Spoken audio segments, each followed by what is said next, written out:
आज Doubtnut app download करें। Doubtnut पर अपने सभी गणित, रसायन विज्ञान, भौतिक विज्ञान और जीव विज्ञान के डाउट्स का करो सफाया। बस प्रश्न की फोटो खींचो, एक ही प्रश्न को क्रॉप करो और तुरंत वीडियो सोल्यूशन पाओ। अभी डाउनलोड करें। प्रश्न में हमें दिया है कि एक तरंग की तरंगदैर्घ्य का मान 50 सेंटीमीटर है और उसकी आवृत्ति का मान 400 प्रति सेकंड हमें दिया हुआ है। तब इस तरंग की चाल क्या होगी, कितनी होगी, वो हमसे पूछा जा रहा है। विकल्प के रूप में हमें विकल्प ए पे इसका मान कितना दे रहा है, 20,000 सेंटीमीटर प्रति सेकंड वो दर्शा रहा है। दूसरा विकल्प हम देखें तो दूसरा विकल्प बी है जो ये बता रहा है कि तरंग की चाल का मान 800 सेंटीमीटर प्रति सेकंड होगा। तीसरा हमें विकल्प सी के रूप में बोला जा रहा है कि 400 सेंटीमीटर प्रति सेकंड होगा विकल्प सी पर।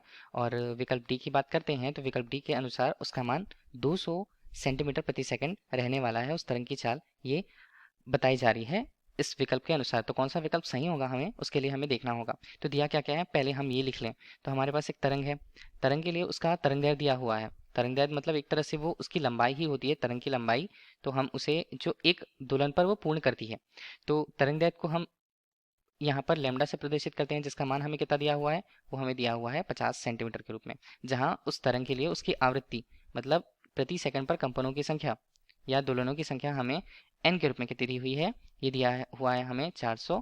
ये है प्रति सेकंड पर, प्रति सेकंड। इस प्रकार तरंग की चाल क्या होगी, तो तरंग की चाल के लिए क्या सूत्र होता है, यहाँ पे हम तरंग की चाल यदि देखें, तरंग की चाल, तो तरंग की चाल को यहाँ पर v से यदि हम व्यक्त करें तो इसका मान होगा यहाँ पर तरंग के लिए उसकी आवृत्ति और उसके तरंगदैर्घ्य, तरंग के लिए उसके तरंगदैर्घ्य के गुणनफल के बराबर। ठीक है, तो आवृत्ति को हम यहाँ पर n से स्पष्ट करें और तरंगदैर्घ्य की बात आती है तो उसे लैम्डा से स्पष्ट किया जाता है और तरंग की चाल v हमें ज्ञात करनी है। तो v का मान यदि हम देखें तो n का मान हमारे पास कितना, n का मान हमारे पास दिया है 400 यहाँ पर प्रति किस पर, प्रति सेकंड के रूप में। तो इसे हम क्या लिख सकते हैं, चलिए सेकंड तो इसे कह दिया और गुणा यदि हम करें तो किससे, यहाँ पर 50 आएगा, 50 किस में रहेगा, सेंटीमीटर। तो हमारे पास मात्रक क्या रहने वाला है, सेंटीमीटर प्रति सेकंड पर। इसे हमने हल किया तो v का मान हमारे पास कितना, 3 शून्य तो ऐसे ही आ गए, ये 20 हुआ और यहाँ पर 3 शून्य और 1 2 3, ये हमारे पास मिलता है सेंटीमीटर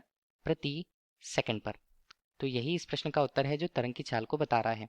तरंग की चाल का मान इस प्रकार हमें कितना प्राप्त होता है, 20,000 सेंटीमीटर प्रति सेकंड के रूप में। तो हम यदि विकल्प के रूप में देखें, पहले तो हमारे पास ये उत्तर रहेगा और विकल्प के रूप में देखें तो हमारे पास विकल्प कौन सा, विकल्प ए हमारे लिए इस प्रश्न का सही उत्तर होगा। धन्यवाद। कक्षा 6 से 12वीं से लेकर नीट, IIT, JEE वो एडवांस के लेवल तक 1 करोड़ से ज्यादा छात्रों का भरोसा। आज ही डाउनलोड करें डाउटनेट ऐप या व्हाट्सएप करें अपने सारे डाउट्स 8400 400 400 पर।